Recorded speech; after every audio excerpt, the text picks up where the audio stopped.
Time to say hi to some folks on here. Christopher Gillingham, usually with Jane in Leamington. First on, Ed Worley down in SoCal, presumably. John Emmett over in England. Hello, John. He's in Weymouth. He's back in Weymouth. Greg Phillips on the Gold Coast of Australia. Graham Sweeney in a chilly Yell, Shetland, where it's only 7 degrees today as we get another one across the starting line. Welcome.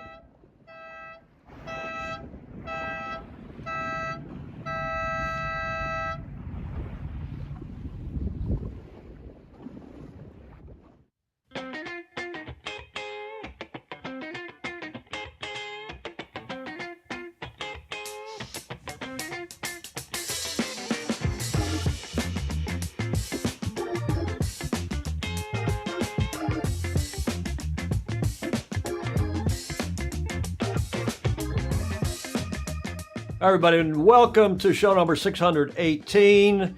My co-host is here, our coordinating producer, looking in the royal purple today, Julia Vatican. Hello. Commodore of the Beach Street Yacht Club. We are, of course, in Studio B here at Beach Street Yacht Club, where it's a couple minutes after 1300, a couple minutes after 1 hour time. Welcome to everybody. I'm your host, Tom Crouton, the Crouton in Chief here. Yes.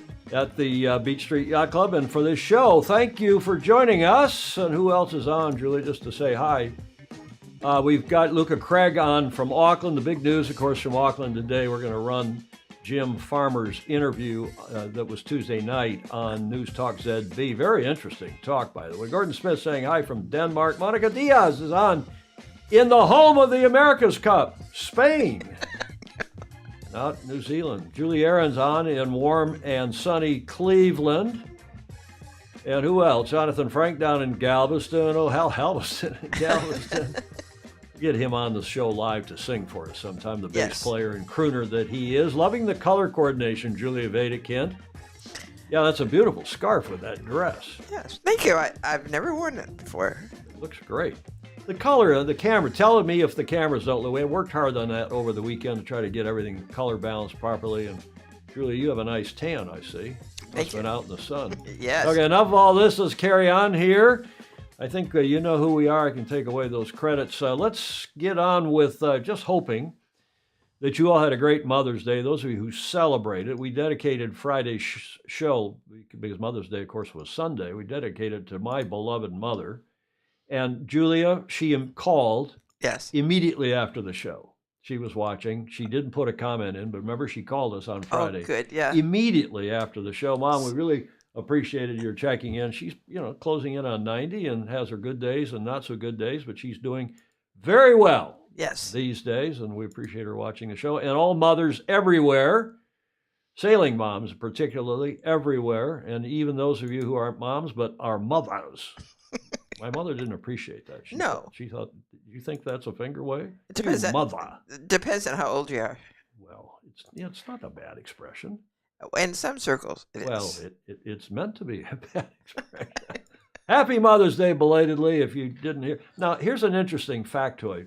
These are all the countries that celebrate Mother's Day on the second Sunday of May. And I got criticized, Julia. I got criticized for not pointing out that Mother's Day, and I thought I did, by the way. That was celebrated in other countries. It was celebrated in other countries on other days. I thought did. I did too, but I was criticized. And you know how thin-skinned I am. I know. So here it is. Here are the countries that celebrated on 8th of March, Mother's Day. Here are the countries that celebrated on the fourth Sunday of Lent, on Mothering Sunday, including Guernsey and Ireland and Isle of Man, Jersey, the UK. And Nigeria. And then those who celebrated on spring equinox, give or take the 21st of March. Mm-hmm. So a lot of Middle Eastern countries there, African countries. But we just wanted to note that so that, if you celebrated it some other time, you don't think we don't recognize that doesn't happen a few other places. What happened? My new glasses. I know. I got to add that to my checklist. Thank you. These, to be honest, these are 200s. Uh-huh. Are they? Yeah. And they're okay, but I can't see you very well with these on, but they're okay for preparing the show. They're not okay for preparing the show. They're okay during the show. So that's what I had in mind. Okay, I digress. One other thing we want to talk about here is this tragedy down in Wellington. Sorry to read about this and here. It's all over our news here. 6 dead after fire engulfs a hostel in Wellington overnight. The cause of the fire is not known. In fact, they don't even know the casualties because the services, the emergency services, haven't yet been able. Maybe they have by now, but as it's dawn down there now on Wednesday. But bloody hell. Emergency services are treating the incident as suspicious. So we're thinking about all of you down in NZ and hope that thing is no worse than it already has turned out to be. Right. Julia, do you know what day it is today? I approve of it. You do? International Day of Living Together in Peace. I know. It's another one of these UNESCO days. And, you know, it's a great idea, right? We should all celebrate it. Yep. Especially those who are right-leaning. There you go. Julia is right-leaning in her politics, sometimes right-leaning in her chair, too. But, right? Yes. There we go. Okay, but it is International Day of Living Together in Peace, and of course that's our prime directive here on this show, right? Is to get along with everybody, not be critical of anybody, not say anything unnecessarily negative. Of course, we like to say what we think and think what we say. And International Day of Living Together in Peace. Since the end of World War II, the UN, the United Nations, has been working toward world peace. Yeah, they have, but sometimes I think they cause more problems than they solve. In their endeavors, the UN recognized the year 2000 as the International Year for a Culture of Peace. 3 years, 2001 through 20. I can't read all this. No, I must say that I can't imagine not wanting to do that. What's that? Live in peace? Yes. Of course. But it is great. It's okay to celebrate it, isn't it? Of course. But why we have to assume that other people don't? And I don't understand that. I think there's quite a few croutons who don't. I mean, there's terrorists and there's people, there's disruptors, and not everybody who, like the Fozy, who are all very kind and peace-loving people. I don't know a single terrorist among the Fozys. Probably is one or two. There probably is one or two. Oh, that's a spy for sure. A spy? Both of these events led to a new resolution which was adopted by the UN General Assembly on the 8th of December 2017. So it's a fairly recent day that probably didn't have anything else on May 16th. So they added this as the International Day of Living Together in Peace. And if you want to do something, they suggest studying, I thought you all would love this, studying some of the most peaceful countries in the world, like Iceland. Well, it's too cold there, actually. Greenland's colder than Iceland. That's strange, those countries. Like Iceland, it's too cold there to be not peaceful. New Zealand, we know New Zealand's peaceful, right? Yes. Portugal, Canada. Yes. Forever neutral Switzerland. My mother's home country, Norway. And I claim Norway as well. And Singapore. What do you think of that list? He got it's well deserved and well looked after. You think? The peace in Singapore, yes. Well, yeah, you can't chew gum and you can't talk and chew gum at the same time, right? No. You sure can't spit it on the sidewalk, but it's clean. It is nice. Don't do any drugs. Don't take any drugs into the country. You won't get out of the country alive. And they announce it too on the plane, literally, just in case you're thinking about it. Exactly. Yeah, you go to jail. Okay, well, I thought our cover photo for today was a nice and peaceful photo showing, I guess that's T. Hutch. I'm not really sure who that is, but this went out with Radio New Zealand's announcement last night, that the news that we've been telling you now for over a week, that American Magic, New York Yacht Club's American Magic, is not going to race in Jeddah at this Croutonic pre-regatta that has been given to them by Emirates Team New Zealand and ACE, America's Cup Events, Mr. Dalton. So I thought, however, this was a peaceful, nice photo, image. For today's cover photo, we're going to cover this in detail in a minute. And let's first do our segment, our usual opening segment, with another peaceful man, our favorite Olympic coach, Super Fozy John Emmett, reporting in from the Coach's Corner. Hi, Tom, Julia, and all the Fozy. Welcome to Weymouth. Today's danger. hopefully I'm not going to get hit by a football. If I look around, I am actually on the football pitch, but they seem to be only playing in one half. So comedy moment will be there. And I do remember Tom, he saved my embarrassment when I fell over on the beach in Weymouth. So we shall see what happens.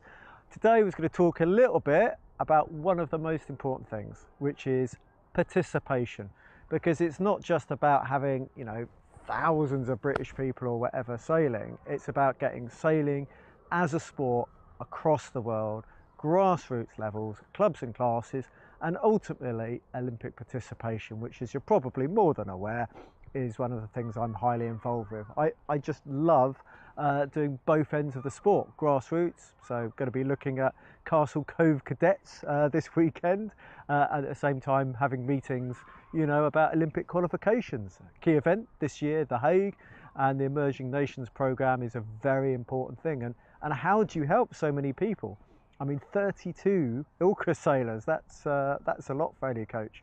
That'd be a lot for 3 coaches. How do you spend the resources in the best way? Because, you know, in a perfect world, people were supported at every regatta. Is it better to have constant contact, or just to really focus all the effort in one clear place? And for sure, the Olympics and the Olympic qualification therefore gets more and more competitive each year. So that's my questions today for the FOSI. You know, how do we make the best of our resources? How do we make sure the right people are supported? And how we do what's best for sailing as a whole. So in the UK, I should be with you for the show. Bye for now.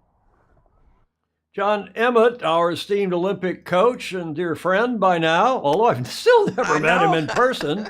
We haven't, have we? No.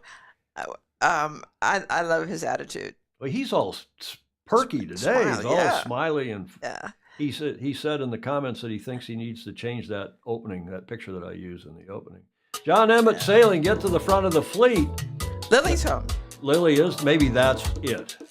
You've, I think, hit the nail on the head. Now we know why he's so perky and spunky. Yes. Maybe not so spunky, but sorry, I couldn't resist that. No. And John likes to say, Julia, don't ever forget to like, follow, and share this program. Indeed. And Julia will say that again at the end of the show. Let's go to the comments because we got a ton of them coming in here. Nice, John Emmett. Utopia suits you, Gordon Smith is saying. Julia hit the mark. Yep, she always does. Almost always does. Wait, did we get shortchanged by John? It was a little short segment today, but that's okay. Ted Ryman checking in from Cape Town. And yeah, the Seagull. John, I don't remember you getting run over on the... What, did he get run over on the beach? I almost ran over. I don't remember him actually doing that. Okay, there's a lot of comments here. I'm not going to go back through them all. Very clean Singapore. Julie Aaron says Steve Gruber given to Saudi Arabia, meaning the event, for 6 million euros. That's the number we hear. Sweeney. Graham says, I was once flashed by a woman. Get your finger ready, Julia. Was flashed by a woman in McDonald's in Reykjavik. That's my kind of peaceful islander. Well, he may be right. He may be right. I'm not. He may be right. Helm terrorists. Yeah, here's an interesting comment. I'm afraid Jody is right. Unfortunately, war is the biggest industry in the world, and Eisenhower told us in the late 50s, before he was done being president. Right, he was president from 52 to 60. Is that right? And I don't really remember Ike as president because I was only 8 years old. But and he's the one who coined the phrase, or somebody in his cabinet coined the phrase, military-industrial complex. Yes. I'm afraid that's what's going on in Ukraine right now. It's a war that people want to fight because there's a lot of money to be made. And we've already run out here in this country of the billions that we've given to Ukraine. And I see this morning in the news that we got to give more billions to Ukraine to fend off. And I'm certainly not a Putin lover by any stretch, but I do think it's time to get that war over and done with one way or another. I hope maybe whoever the next president is can help sort that out. Yeah. Let's get to this day in history while we're on historical things. Should have left the other picture up. Yeah. 16th of May in 29. This is fun. This is a nice one. This is not about war. This is not about even seafarers. In fact, I don't know if there's a sailing connection to this one, Julia, Uh-oh. but maybe we can find one. Do you know what happened on this day in 1929? Here's your first clue. The Roosevelt, as we would say in Michigan, the Roosevelt, as some others would say, the Roosevelt Hotel. You know where that is? No. That's the hotel in 1929, obviously on the left, and as it appears today, almost unchanged. It's astonishing how little difference there is, and that is in Los Angeles, in LA. And on this day in 29, here's your second clue.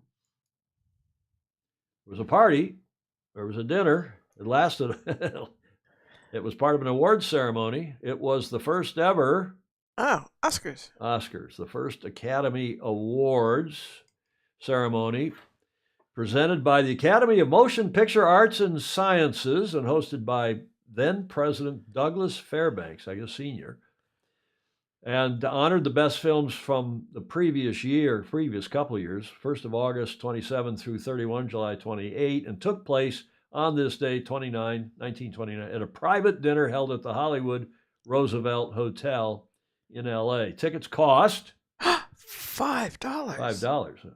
And it's only 79 and maybe a bit more than that in 2023. 270 people attended the event, which lasted 15 minutes. Well, the dinner didn't, but at least the ceremony. It is the only Academy Award ceremony not broadcast on either radio or TV. A radio broadcast was introduced in the second Academy Awards the following year. It was a big success nonetheless. And we got a couple tidbits for you. Do you recognize either of these gentlemen, Julia? No, I was thinking that Walt Disney would be there, but that's not neither one. I think it predates him. Yeah. I think that's Mr. Fairbanks on the right. I'm not sure. Fairbanks Sr. This is some guy called Joseph Farnham, won the first and only Academy Award for title writing. Now, why would that be? Because those were before talkies. That was the silent movie era, or just the end of it. Yeah. So this guy won what I could have. That's the only Academy Award I could ever win, is for writing titles, or at least my graphics department here, when they don't make a fustercluck of it. We haven't lately, but every now and then we come up with a real fuster. Now, one other tidbit, speaking of Oscar. Prior to 1950, Oscar statuettes were and remain the property of the recipient. Prior to 50.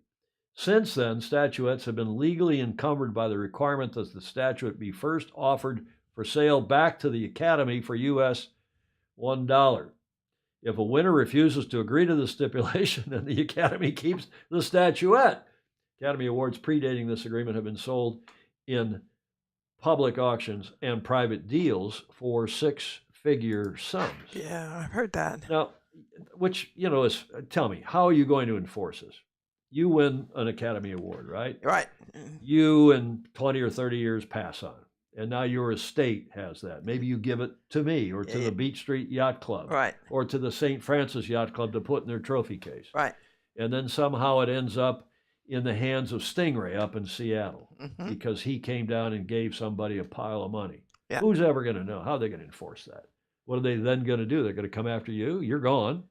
Come after St. Francis Yacht Club? No way. Maybe they come after Stingray. I don't know. I don't know. I don't think they'll get in trouble until they try to sell it. Well, we've got stickier legal wickets to talk about today. Apropos the America's Cup. We do. We'll get to that after we do this segment on the ocean race, which, as you all know, is parked in Newport at the moment.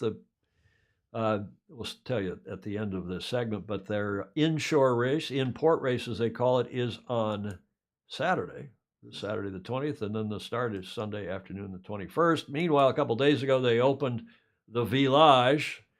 They call it the Ocean Race, the Race Village. It's called Ocean Live Park. Thousands of visitors have been through there in the first couple days that it's been open. Today, I think, is day 3. In fact, it opened after the boats got there, because the boats got there so relatively quickly this time, sooner than they were expecting.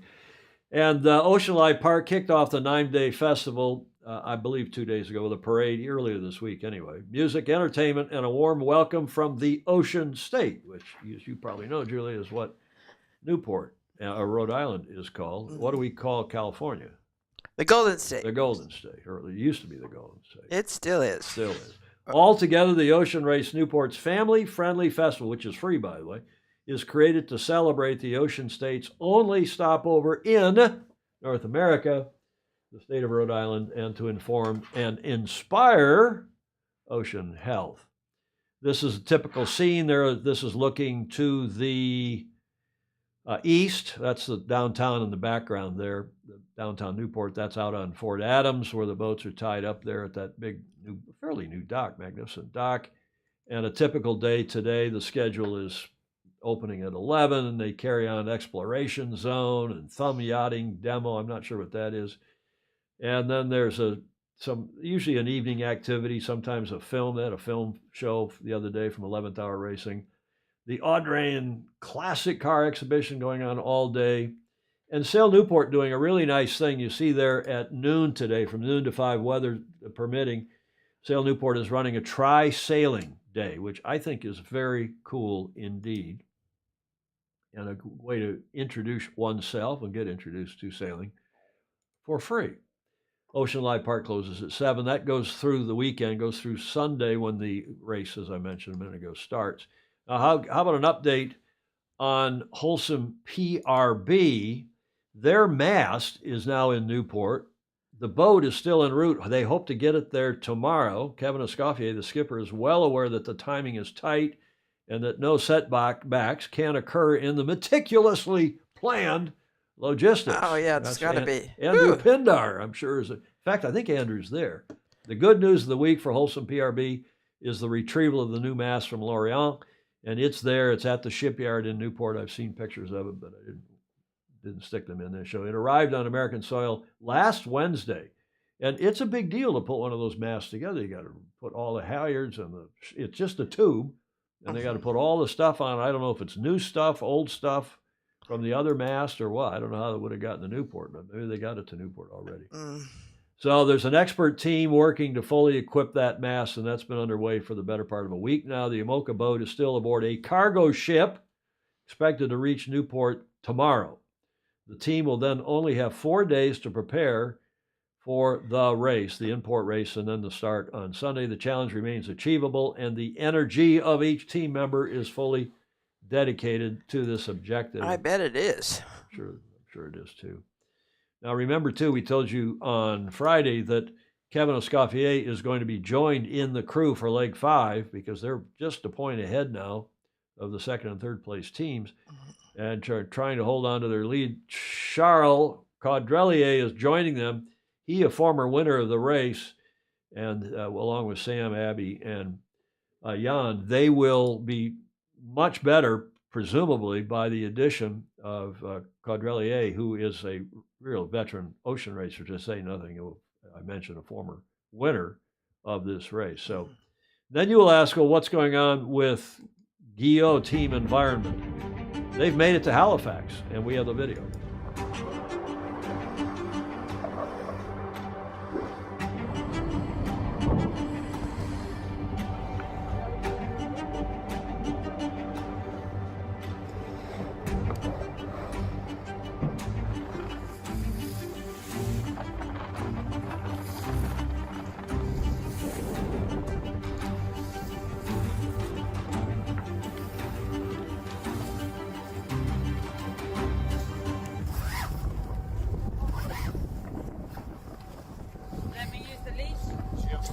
La mur de...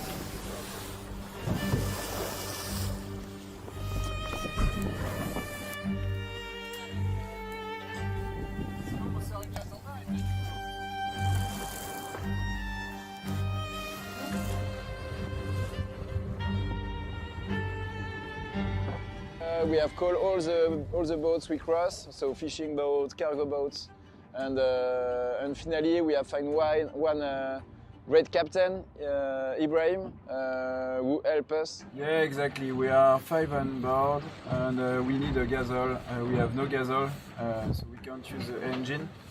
So we have only 20 liters now, and we can't use the engine to join Halifax. So we need 200 liters of gasol or as possible for you. So, if I drop to water, can you pick them? Can you collect them? Because there are many civils.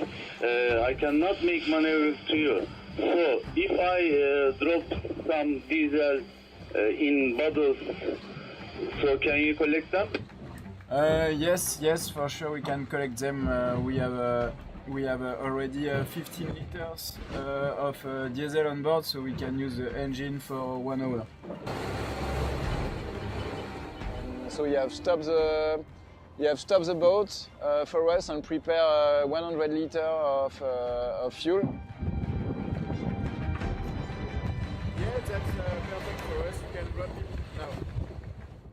All the tank attached, and during the night they have put a flashlight on, and we were just behind the boat.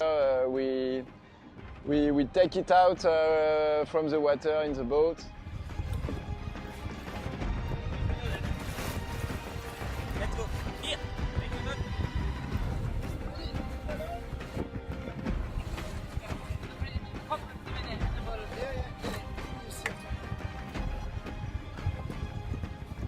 Yeah, it was an hard time, but very good time. The team was very happy because now we have fuel and we can use the engine in the middle of the ridge, no wind, and we can go in the good direction to Halifax.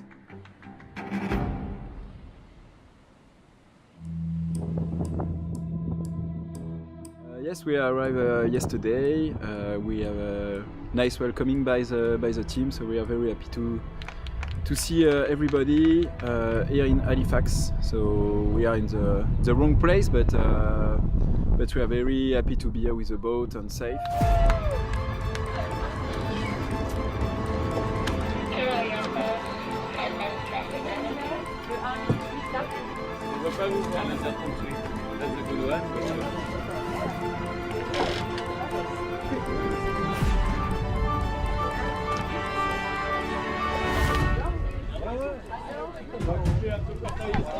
Crazy.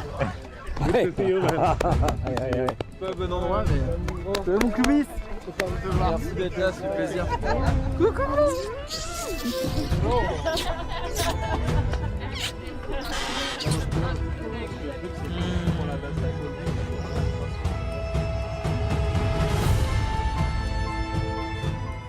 The problem is not only the mast. So when you break the mast, the work is not to bring another mast and just put the mast on the boat. So that will be easy, but that's not the case. In reality, when the mast is break, it go on the foil, it go on the rudders, it go on the keel, on the hull, on the deck. So with 4 meters of waves that move a lot, and all the parts break other parts, and that make a lot of work. So a lot of work to come back. For that, it's really important for us to identify exactly what we need to do and to be realistic about the plan. The team is very determined to come back in the race, to come back with the fleet, and to finish the race until the end. Okay, well, he says that they're determined to come back in the race. We need to talk to Andrew Pindar, and he's not always at complete liberty to speak on behalf of the race or the teams, and he's very discreet, as we all know. But he is watching the show, Julie. You see that? Yes. He's at 35,000 feet on his way to Logan. So he's headed to Newport now. Very excited to be seeing these awesome sailors this week. So Logan, of course, Boston Airport, Boston International Airport. And he will be down in Newport presumably tonight. And he was they're back and forth, Pindar and Gordon Smith, about being not stopped for speeding. Yeah, but I think you're right. Stingray's saying, boy, it looks like these guys on Guyot are in tough shape in terms of timing. I still continue to hear that they will profess everything. Yeah, we're going to try to get back in the race. They got to get a container ship. They got to get a rig. They're obviously not going to race from Newport over. and that's a double points race, and they're out of it now if they don't make that leg. So I suspect they will. They maybe pull out at this point. Maybe they'll race from the Hague to Genoa. We'll see, but not much of the race left now. The race, the leg to Aarhus starts this Sunday, as we mentioned, and then in Aarhus Thursday, June 8th, the flyby past Kiel, then down to Den Haag, the Hague, and then June 15th after the Hague, around the Iberian Peninsula back into the Med for the finale, the grand finale in Genoa. So there's only the month of June left in this race, and the couple weeks left here in May. So I think it's a bit of a stretch. It's a big ask to see if they will, in fact, that is Guillaume, make it or not. So once again, I'm sorry to repeat, but the 20th, this Saturday, is the import race in Newport. There's only going to be 3 boats, obviously, but they'll make the best of it. Brad Reed's a very clever fellow, and he, the executive director of Sail Newport, will, I'm sure, have a good show for everybody. And then they start on Sunday the 21st for the leg, double points leg, over to Aarhus. I'm going to do this next segment now. Julie, anything else? Any other comments that we should cover here? Probably not. There's Steve Gruber saying one hears that Guillaume has a ship lined up to get them back to Europe. Good. There's a Julian on here that needs to be some crouton making comments that maybe you want to erase. Yeah. I remembered this week, Steve Gruber, who's a very knowledgeable guy, that IMOCA rigs are one design, so a rig might be a possibility. Well, we'll see. But I think the most important thing is, as they've said, they've got to get that boat ready for the Vendée Globe. So, and Jonathan Frank making the obvious, I guess it's obvious, this does not bode well for attracting other teams to enter subsequent races. If there will be subsequent races, but maybe they'll go back, Jonathan, to the format more similar to the original. When they just all comers in boats of a certain minimum size, and then they rated the boats or handicaps, and they had 3 divisions of boats, lots of boats back in the day before we got foiling and semi-foiling and going super fast and speaking of which, we used to have 17 teams in the America's Cup, or 13 or 12, and now we don't have nearly as many. But I want to say my opinion, at least.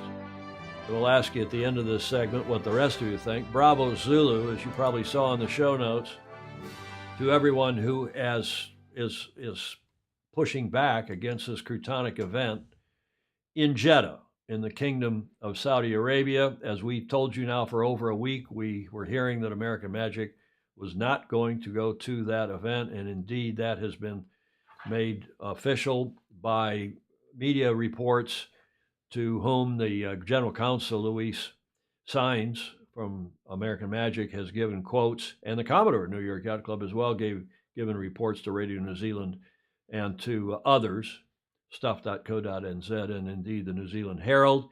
And then last night, it's their Tuesday night, it's Wednesday morning down there now, but on Tuesday evening on News Talk ZB, which is the big national talkback, as they call it down there, talkback radio, our Fozy Jim Farmer, KC, now King's Counsel, gave a 9-minute interview on American Magic not wanting to race in Saudi Arabia, and we have the audio. Good. We have it.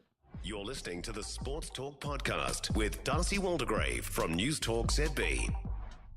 So we're joined now on the program by Jim Farmer, former director of about 10 years of Team New Zealand, the sailing, of course. So he's written a lot in his blogs around the America's Cup, shows a great deal of interest in that from a legal point of view. Jim Farmer is a King's Counsel, and he joins us now to talk about what's happened. American Magic are refusing to sail in Saudi Arabia. They're worried in this regatta. So, Jim, welcome to the program. Thanks very much for joining us. So tell us, for those who don't quite know where we're at, what exactly are we looking at here? Because basically the American Magic team, they don't want to go, do they? No, they don't, and they've said they will not go. But they've also applied to the America's Cup arbitration panel for exemption from going so that they don't get penalised financially and in other respects. So that's yet to be determined. So have they got a leg to stand on here, do you believe? I'm not quite sure what the legal ramifications are here, but plainly they've gone through the right hoops. Do you think they'll actually get dispensation not to go?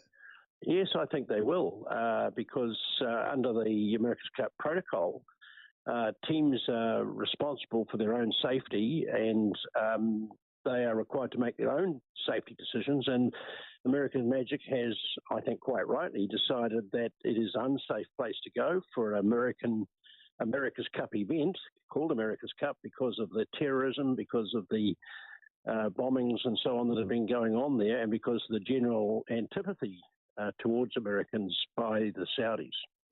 When you look at the level that the State Department have given travelling to Saudi Arabia, it makes sense. It's level 3, reconsider travel, avoid travel due to serious risk to safety or security. And there's a huge list. What are the predominant ones, do you think, Jim? What are the real fears here for an American-based, an American-labelled team, for want of a better word, going into Saudi Arabia? Well, one of the points made by the Commodore of the New York Yacht Club and by the American Magic is that this is an event which is not in a confined stadium or space. So there's no real ability to provide for security, as there would be, for example, with Formula One racing or with a golf course or that kind of thing. And there was an incident not so long ago where a boat which was full of bombs actually deliberately crashed into another boat to blow it up, and that's the sort of thing that could easily happen out on the open sea. Are these fears based on what the Saudi royal family might get up to, and we've already understood just how much they stretch morals, or is it more other terrorist groups that might turn up? Where does the actual direct threat come from, do you think, Jim? Well, there's both, because there also, Saudi itself is under attack from neighbouring countries, Iran, Yemen. I mean, the Saudis, in fact, assisted in the invasion or assisted in terrorist activity in Yemen, and there's been sort of retaliation there, and the same is true with Iran. So there have been a number of incidents of bombs and all the like being dropped in Jeddah and in Saudi from those other countries. So that's one source. And then the other source is just from the Saudis themselves, of the kind that I've just referred to. And it's quite clear that the Saudis really have very little regard for human life. I mean, they're quite happy to execute 81 people in one day last year. And so human life is not greatly valued there. Well, they wouldn't do that, surely, to kibosh a regatta in their own backyard or their own back pool, when you consider they're trying to sport wash their regime. So you could argue, Jim, that probably they'll be the ones that you worry about the least. I think that's probably true of the Saudi authorities. Yes, you're quite right, because sport washing is their way of trying to gain respectability for their human rights violations. But they don't really have control over there's so many little terrorist cells, and ISIS is very active in Saudi Arabia. Then ISIS, of course, was responsible for the 9/11 destruction of the Twin Towers. It's really there's just basically not a lot of control there, and that's the worry. Jim Farmer, KC, joining the program. What's the likely response, do you believe, from Team New Zealand? Does it have to come directly from them? Has the Royal New Zealand Yacht Squadron got any say in what should or shouldn't happen, considering this is a preliminary regatta? Well, the Royal New Zealand Yacht Squadron is the trustee for the Cup. It holds the Cup, and it has, however, delegated by contract to Team New Zealand the running of the event, running of the Cup, including, at this stage, I suppose, decisions about where preliminary regattas are going to be held. However, in law, trustees can't actually contract away their obligations and their rights, for that matter. And that's actually, if the Royal New Zealand Yacht Squadron don't, in fact, intervene at this point and say, look, we're worried about our own people and you've really got to move this event, well, then I think they're abrogating their responsibilities as a trustee. What happened? And of course, abrogating their responsibilities of concern for the safety of New Zealanders. So what about Team New Zealand? The actual Grant Dalton and the like, who are plainly, they're the whip hands here. They're the ones running this situation. They're the ones who took it off to Barcelona in the first place. They're the ones who are going to Jeddah for whatever reason. You can work that one out yourself. But what are they likely to do in reaction to a letter like this from American Magic? Well, one would have to say that the reason why Jeddah has been chosen is because they're offering more money than anyone else. They're offering more money than some other Spanish court might offer for this preliminary regatta. And so, Dalton won't want to give up whatever money it is he's getting out of having the event there. But really, there are much bigger issues at stake than money. And really, I think they need to face up to that. Is there a possibility of a domino effect if this American syndicate do not go, whether they are penalised fiscally or not, that the other entries go, actually, they've got a point, it might be too dangerous? Is there a risk of that, do you think? Yeah. Well, I think so, because, in fact, one of the points made by the Americans was that, yes, America is sort of we're probably in the greatest danger. But this event is called the America's Cup, and therefore, and they've made the point, all competitor teams are also at risk. And I think those other competitors will be thinking long and hard right now in terms of those points being made about the dangers and about the risks, but also just the effect on the event if one of the possibly the biggest to the best competitor is pulling out and saying we're not going. How does that affect the event as a whole?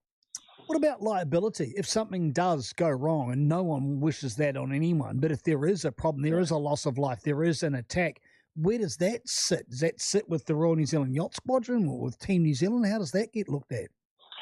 Yeah, well, I think there is a respectable legal argument that there is a duty of care for anyone who's making decisions about a sports event or anything else for that matter, where people's health and safety and lives may be put at danger.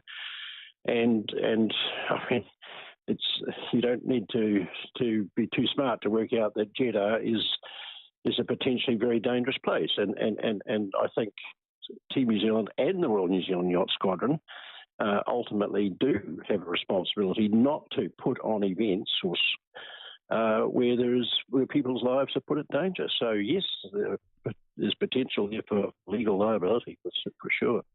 For more from Sports Talk, listen live to News Talk ZB from 7 p.m. weekdays or follow the podcast on iHeartRadio. You're listening to the Sports Talk. So, Julio, what'd you think of that? Pretty heavy. He is an articulate, bright man. He's a Fozy. He's been on this show before. That, of course, was Jim Farmer. James Farmer used to be QC, now it's KC. Right. In honor of His Majesty King Charles III. And I've known Jim since forever. Look at all the thumbs up and hearts and so on coming across now. The only person who's of the commenters who appears not to be very happy, of course, is Julie Ahrens, who has been defending Grant Dalton and Saudi, this decision. She says, "You are promoting useless fears, creating a tempest in a teapot. It is absurd!" ! What are you basing this garbage on? I assume she's talking to Jim Farmer, not to me. Where are you getting your facts from? Kim Pennell he, as the late great Harry Anderson would have said, is contrary-minded. Kim saying, sports washing by a country who has such shocking human rights behaviors where their actions are totally controlled by people who clearly have no morals or principles and actively practice murder by law is the only reason for not going. Their adults chasing the money is embarrassing. From a Kiwi. That's Kim Pennell. A lot of comments coming in. Tom Pace now saying, Tom, of course, either is the current Commodore or the immediate past Commodore, I'm not sure which, great guy, Commodore of Pensacola Yacht Club, where New York Yacht Club's American Magic are now based, and we have some news on that in a moment. Yeah. It is utterly useless, Commodore Pace is saying, it is utterly useless to try to rationalize that there could be good behavior. The rank and file are not radicals, but there is no way to completely ensure 100% safety in a profession of, quote, death to the infidels. A Saudi flight student murdered multiple fellow students here in Pensacola on the Navy base. Yeah, I remember that some years ago. And this young man was vetted by the Navy and the U.S. State Department as well as the Saudi Air Force. It was an exchange between the Saudi Air Force and our naval air station down there in Pensacola, if I remember well. It is not a favorable environment. Use less fears. Know this is real. Yeah, okay, there's a lot of comments here. I'm not going to read through all of them. Andrew Pindar, who is doing business with the Saudis and has had nothing but positive relations in there on the waterfront, he said, I doubt there's a chance for a proper discussion, debate on this as the prejudice is well voiced, but for a KC, that was an argument full of holes. Andrew Pindar also agreeing with Julie Ahrens on the other side of this topic. Again, there's so many comments, and it's interesting, Julia, we can tell when we do an interview like that, sudden two things happen. The comments stop. Yep. Because everybody's really Listening. dialed in and listening so carefully. And the other thing is our view count goes up as people are texting other people. And, Thierry de Jong is now watching. There are a lot of people have signed in, or a number of people. Andy Corna. Hello, Andy. I haven't seen you on in a while. And others signing in because they hear Paul Hewitt. Welcome to all of you. And I think I even saw Dennis Durgan. Did I see Dennis Durgan sign on? I did. Dennis Dugan. Dugan. Not to be confused with Dennis Durgan. Dennis Dugan, welcome to you as well. Okay, I'm not going to read through because Julie will always remind us to go back. Yes, and read all the comments because it's always illuminating. Look at all the thumbs up and so on there. I just want to make one other point here, and that is the point that Commodore Zabatakis, New York Yacht Club Commodore Dr. Paul Zabatakis made. It's one thing to control, and Julie, you and I have had this conversation, Julie. It's one thing to control an F1 grid, not grid, but an F1 circuit. It's another thing to control a golf course, keeping people off the golf course, keeping people off the circuit, and so on. It's another thing to control the open sea. And Jim made that point as well, and I think that is a point. The other thing is, do any of you on here arguing in favor of this want to take the risk of having blood on your hands, even if no one is hurt, just having an incident, let alone if somebody is hurt or, God forbid, killed? Of anybody, not just New York Yacht Club's American Magic, any of the other teams.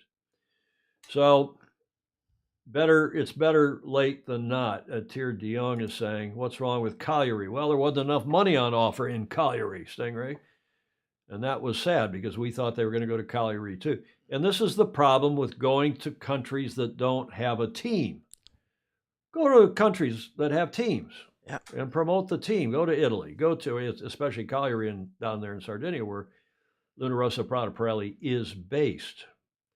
The USS Cole J. Frederick Bland is saying, Boomer, who's a graduate of our Naval Academy, would tell you how easy a rib full of explosives blow a hole in a warship and kill any number of people. Yeah, it's not safe. And I want to thank Jim Farmer and News Talk ZB for that interview. I thought it was illuminating. Whether or not you agree with it, at least we here we like to shed some light on the topic.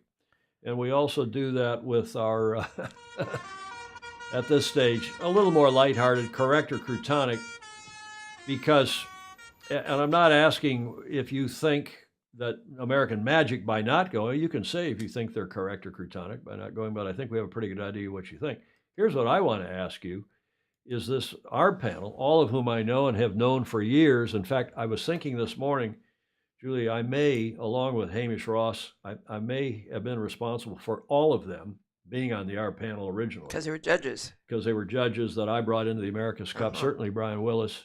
And he was a rules advisor before he was a judge, and then I brought him onto one of the America's Cup juries, and likewise David Tillett. And they're all old friends. And I've talked to David Tillett. Well, has Tillett stayed here at the Beach Street Yacht Club? Yes. He stayed here, right? Yes, for a week.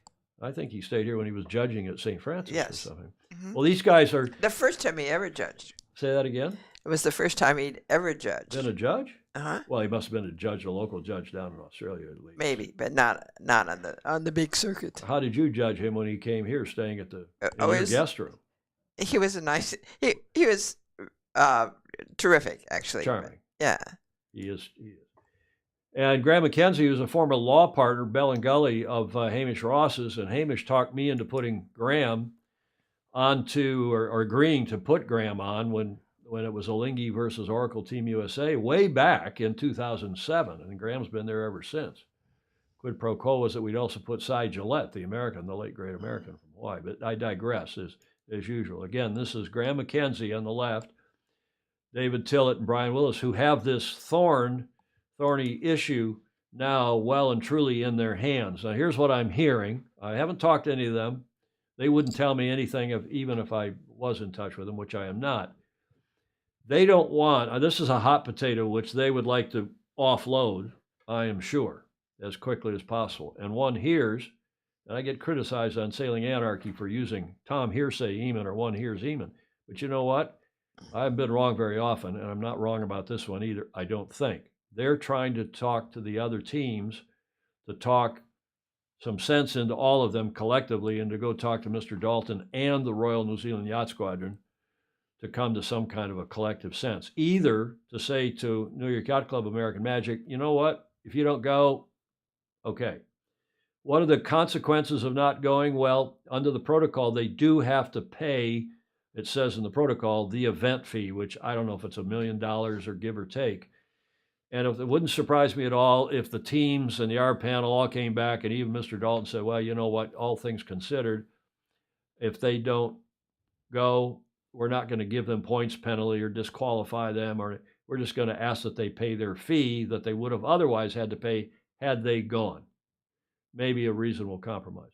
But the other thing that could happen, there could be a much more serious fine under the protocol. I've read it now. The other thing is they can be, that is New York Yacht Club American Magic, can be docked 1 point for each future series, for each future step to the Cup, including if they make it in the America's Cup match. How would you like to go into the America's Cup match down -1, or the Kiwis up +1 because you didn't go to this regatta? Another interesting thing, which I find interesting, is that they have named, you know what they have named their boat? Not the R panel. What American Magic have named their AC-40, the boats that they're going to sail in this regatta. They named it America. I don't know if they did that on purpose to further add fuel to this fire. I don't know. Because I wasn't sure why you would name, after that storied, beautiful, fantastic low black schooner that won the Cup in 1851, why you would name another boat after it, let alone an AC-40. But they did. Mm-hmm. That puts it squarely in the hands of this R panel, and I suspect they will work behind the scenes to come up with some kind of an agreement so they don't have to rule on this application from New York Yacht Club's American Magic. If they do, is that correct or crotonic? Do you think the R panel, if they were to give some kind of an exemption to New York, not make them go, would that be correct or crotonic? Should they be told, no, you got to go, the rules are the rules, you got to go? What do you all think? America. Did I not say America, Jonathan Frank? Yeah. They named the boat America, right? Did I say that? Yep. Maybe it would help if they pay Grant Dalton $2 million instead of $1 million for the regatta fee they will now not even attend. Well, I mean, there's a point. There's a point there, Julia, is that I'm not sure. This may be a breach of contract with Mr. Dalton vis-a-vis the Saudis. Uh-huh. If he doesn't produce all $75 million. Well, not all 75, but all the teams. Yeah. He may be in breach of his contract with the Saudis, and they may either lower their fee to him, or they may say, sorry, we don't want you here, if they're not all coming, which is possible. That would be also a way out, a space-saving way out, and it would free up the R panel from having to make a decision. Julie Ahrens is making a point, too, which is... you want to read it? Yeah, children are not safe going to school in the USA or to the grocery store, to church or synagogue in our country. And so...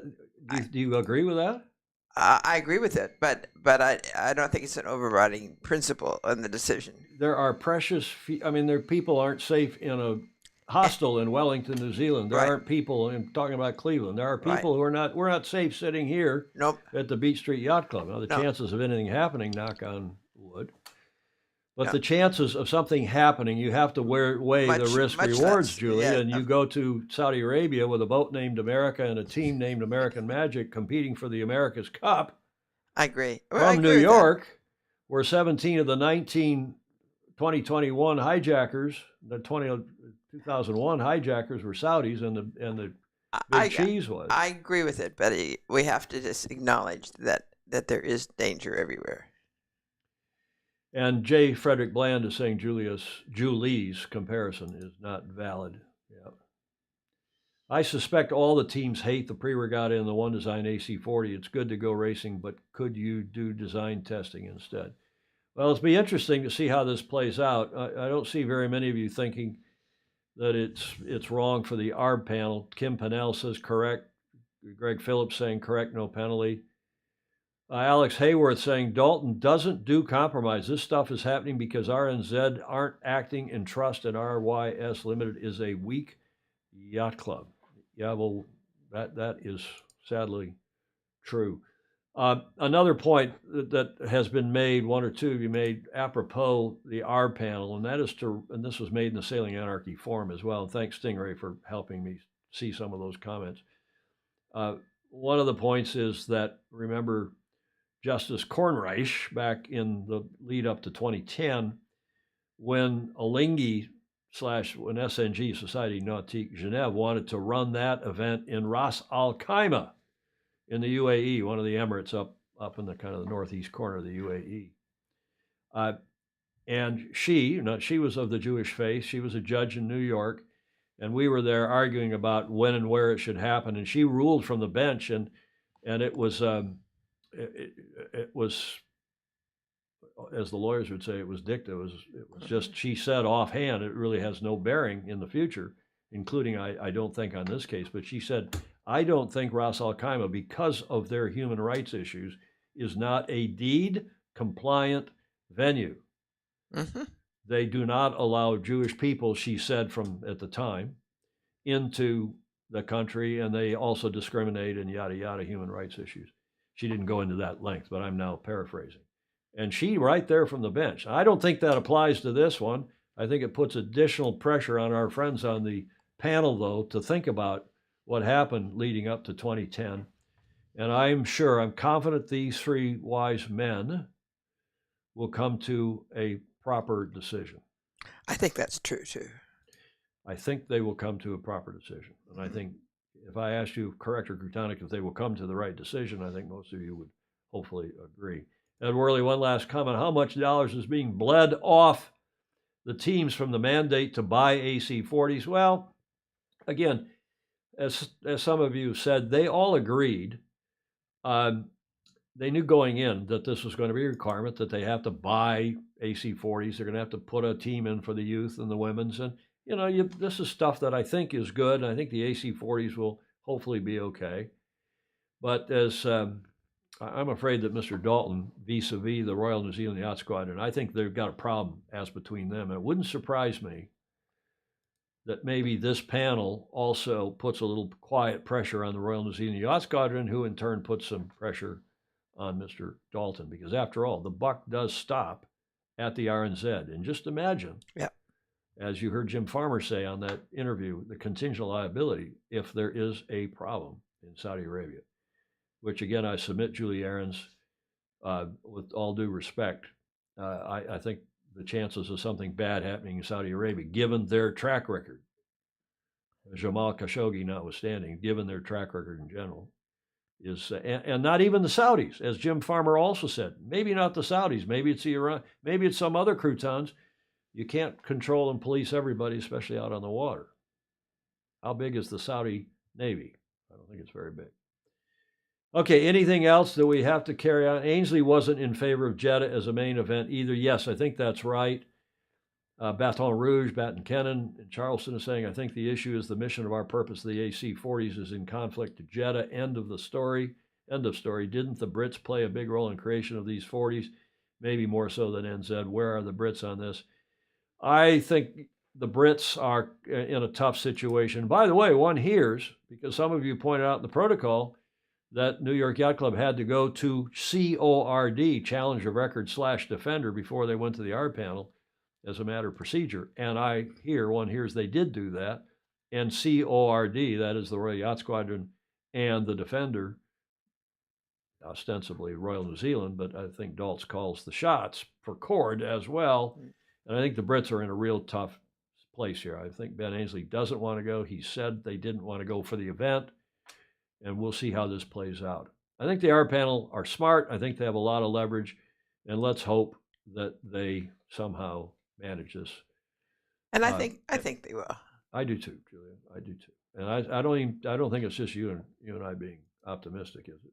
No. Well, overly optimistic. Yeah, I could say optimistic, but not overly. Yeah. Just go ahead. You run into so many little problems every place you look. Well, sometimes you make problems for yourself too, and you say nothing of making problems for these guys. Right. Okay, Graham, David, Brian, good luck with this one. Brian's been on the show. I don't think we've had the other two on the show. Just as a footnote, I will be on SENZ radio today. I don't think it's live. I think I'm taping an interview at 1600, which they'll air through the afternoon and evening, their time down there. Today on SENZ. Several other radio stations have called, but there's not enough hours in the day to do all these interviews.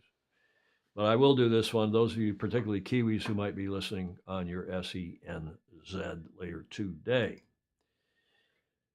Julia, what else? I'm going to give Julie Aarons the last say because she's contrary-minded to what most of us are saying. Julia is saying, I don't want anybody to get the idea that I'm in favor of a regatta in Saudi Arabia. Thank you, Julia. I'm sure you're not. But it is a fait accompli that was established. I don't think that's true, Julie. It wasn't. You keep arguing that it was a fait accompli, that it was a known fact and that everybody knew they were going. And I don't think that was true. I think they knew when Colliery fell out of bed and that regatta didn't happen. So Mr. Dalton looked around to see what the other venues might be, and one that had money on offer. And you know which one was on offer? It was the Saudis.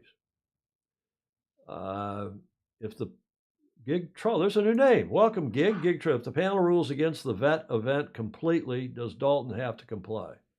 I don't know. So sick of AC drama. Fritz Mueller saying, please, everyone, just pretend it is still a sport and go settle things on the water, which is also a common refrain. Thank you, Fritz, for that. And let's get on to other better news about the America's Cup, because there is some. And first of all, we said a moment ago, mentioned that American Magic is in the news and with the city of Pensacola. And the mayor tweeted out this morning, more great news from Pensacola. Today, Governor Ron DeSantis of Florida awarded the city of Pensacola $3.9 million to support American Magic permanently relocating their headquarters to the port of Pensacola. Aha. The funding is in addition to the $8.5 million approved by the Triumph Gulf Coast on Thursday, May 11th, that we told you about in the previous show, for a warehouse renovation and expansion at the port will make the relocation possible. Mayor goes on to say in a quote, today is the start of something really special for our city. Mayor D.C. Reeves said, quote, we appreciate Governor Sanders and I guess that's the Department of Economic Opportunity, I'm not sure, for recognizing the type of impact American Magic could have on our community, seeing its immense benefit to the state of Florida, and for supporting our effort to make Pensacola, Florida, the sailing capital of the United States. Well, that's a bit much, but I appreciate the sentiment. Welcome home, American Magic, so says the mayor of Pensacola, Florida. Again, it's a beautiful sail. I've raced there a number of times on Florida's Panhandle, Panama City, Pensacola. Go further, you get over there to Bill Wingrove and Tampa St. Pete. But nice spot, nice part of the world, and bravo Zulu for the money coming from Governor DeSantis for that. Now, also some news from ETNZ. They have wrapped up their 2 months of training down there. And apparently sailing at regularly at or above 50 knots. Have a look at this cool video.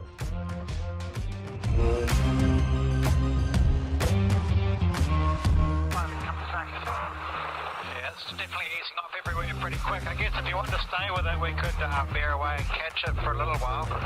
Yeah, we could do that. You guys happy to come away? Yeah, clearly. Yep, here we go.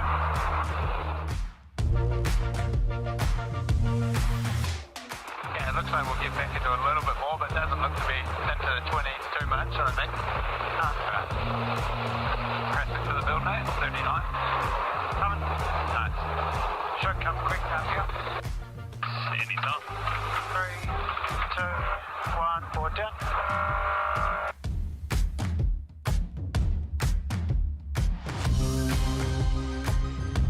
Getting this fast, Italy is showing up the easy right. That's not funny.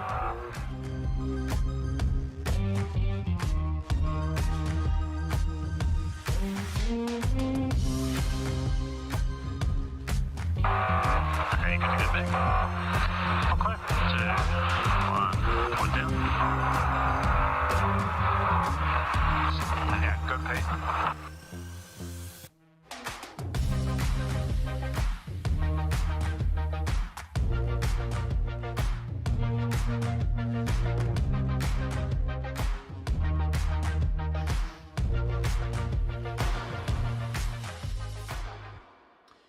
Okay, well, we're an hour and 7 minutes into the show. Thank you for joining us on today's show number, what is it? 618. Man, time flies, Julia. Again, does anybody know if that's T. Hutch or who that is? I guess that's a shot from Auckland. Again, Radio New Zealand used that on their story about American Magic not going to, withdrawing from, declining to go to, as I said in the show notes, walking away from. Mm-hmm. Great footage, pure speed, a tight ship, go Team New Zealand. Don Lunabos is saying, yeah, I thought that was a great video, and they are going to be quick. They're going to be tough to beat, even in Barcelona. Now, speaking of tough to beat, there's Nicholas Nemeth is just, he fell a little bit yesterday, but came back today at the 2023 Finn Europeans, both the Open Division and the U20, the under 23s at Lake Balaton up in Hungary. Beautiful Lake Balaton up in Hungary. And Domonikos is his name. Did I say Nicholas? His dad's name was Miklos. I knew his dad. I judged a couple Olympics with his dad, Miklos Nemeth. Terrific guy, nice guy, good judge. And this is his kid, I believe. I'm pretty sure it is. Domonikos Nemeth from Hungary. He's sailing on his his home lake. Laid down a marker today on the third day of the 2023 Open and U23 Finn Europeans in Lake Balaton with 2 emphatic wins that puts him back at the top of the leaderboard at the halfway stage. Laurent Hay from France drops to second with Felipe Silva from Portugal back in third. They're having a terrific event, and we have the video to prove it.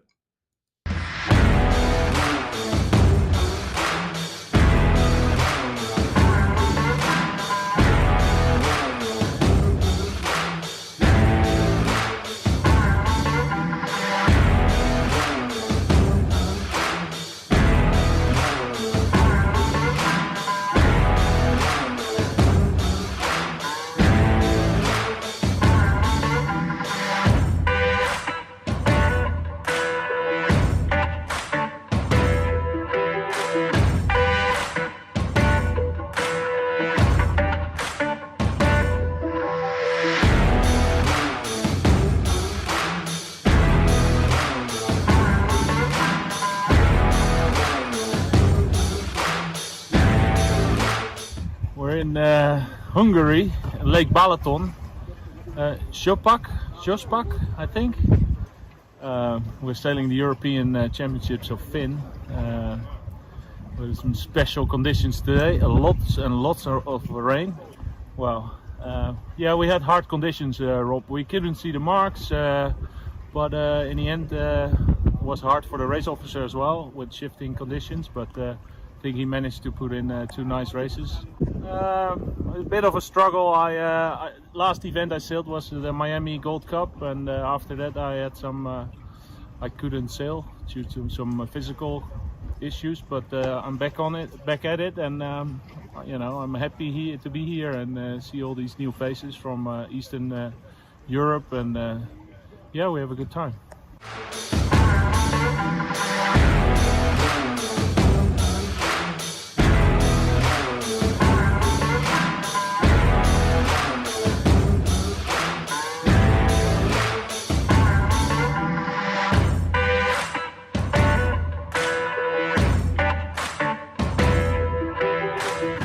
So it's the third day of the European Championship. We are here at Chopak. It was quite a challenging day. We had quite a wind, about 10 to 15 knots. There was a lot of rain, so it was very hard to see. The conditions were rough. We had 2 good races today. I'm 18 at the time, so I'm hoping to compete, hoping to achieve a great place in the under 23 category. Today for me wasn't the best day. Yesterday was much better. We had lighter conditions and moderate wind with sunshine, and we are hoping to have a better day tomorrow with a bit of a less wind, but as the forecast says now, there will be much stronger winds.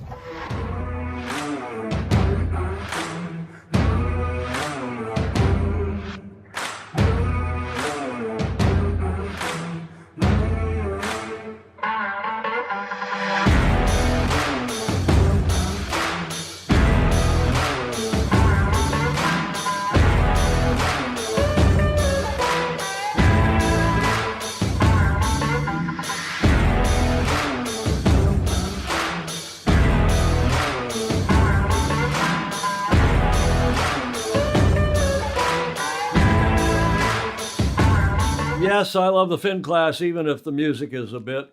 That's a little heavy-handed, Julia. Well, yeah, it is. We dedicate that to Boomer Bland. He's a Finn sailor, and to Sangmeister's kid, who's a Finn sailor. In fact, John Sangmeister's got himself a Finn at his advanced age of what is he? 60, 61? Yeah. Bloody hell!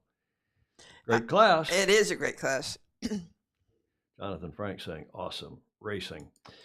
That gets us to the last leg, and just to say that we have some really cool slides from Carlo Berlanghi, and this I talked twice, in fact, by phone with one of our favorite Fosi, who's over there in Sorrento, in Italia, Tre Golfi Sailing Week, but it's also the Maxi European Championship. And these photos, I commend to you and Carlo Berlanghi, the superb Italian snapper. I don't even want to call him a snapper, photographer.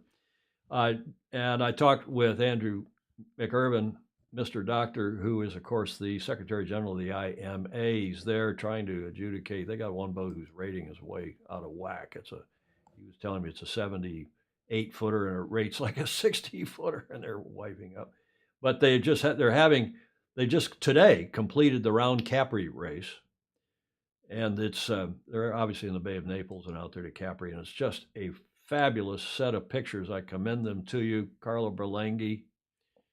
And Julia, do you recognize that little mount? Vesuvius. Is it Vesuvius or is it Etna? I don't know. I think the Fosi will know which one. Yeah, I like his photos. I follow them a lot. I'm so jealous. McIrvin is in Sorrento. Will be there and to Capri later this year. Yay, says Stingray. Uh-huh. Heavyweight athletes, J. Frederick Bland. Yes, Julia, Vesuvius, well done. Oh, good. According to Stingray. And Stingray also saying the New York Yacht Club Commodore, who was a guest here and a great guy, is he the one quoted also? Yes, in that stuff.nz.co article. Yes, Stingray. I also talked with Stingray this morning.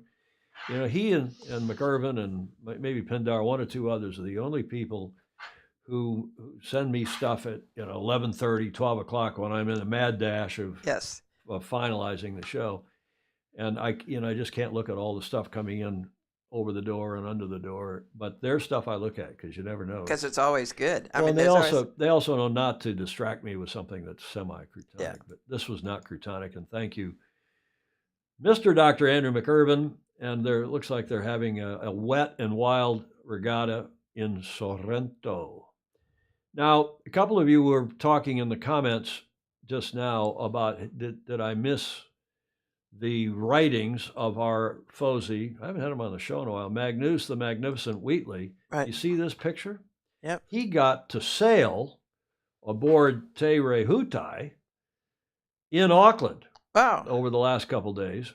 And I'm making him our winner of the day. I'm not going to reprise his article here, but you go to the ACE, I guess it is, website, the America's Cup 37 website, and he's written, there he is giving us the hang loose sign.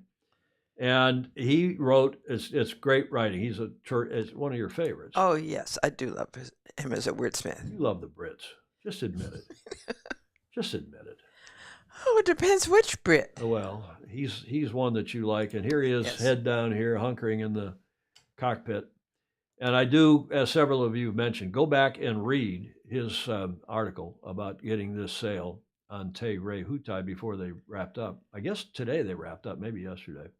He's our winner of the day. Here's our loser of the day. Oh. Anybody know who that is? It's an American boat. It's a Swan 45.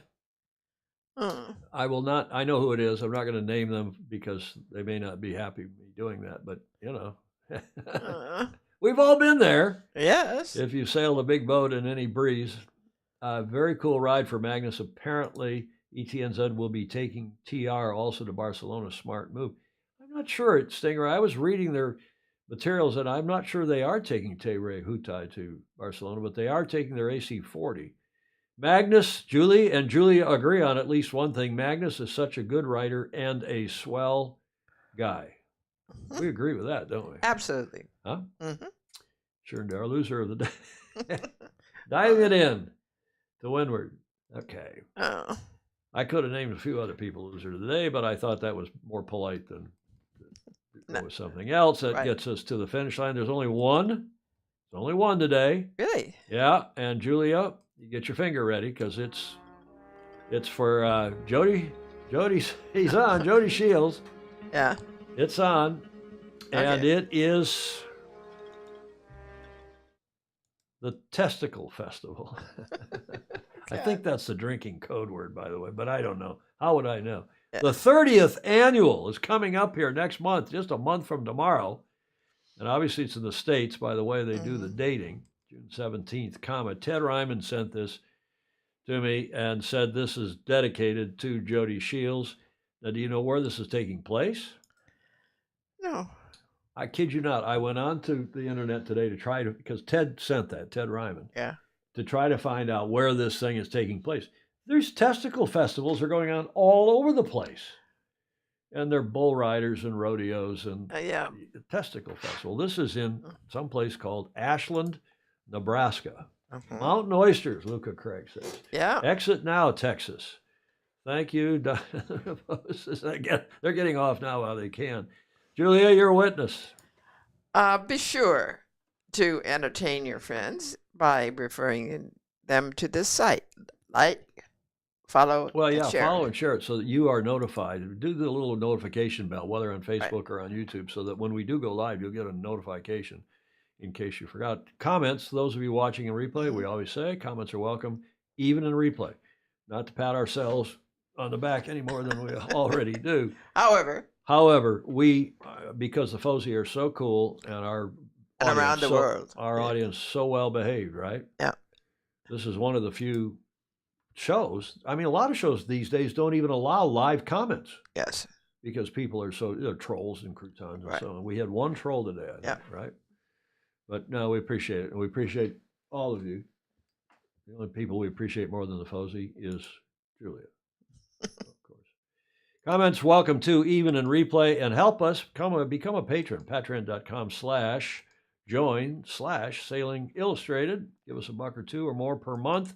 Thanks to all who gave us some media for today's show. Julia, any final thoughts from you?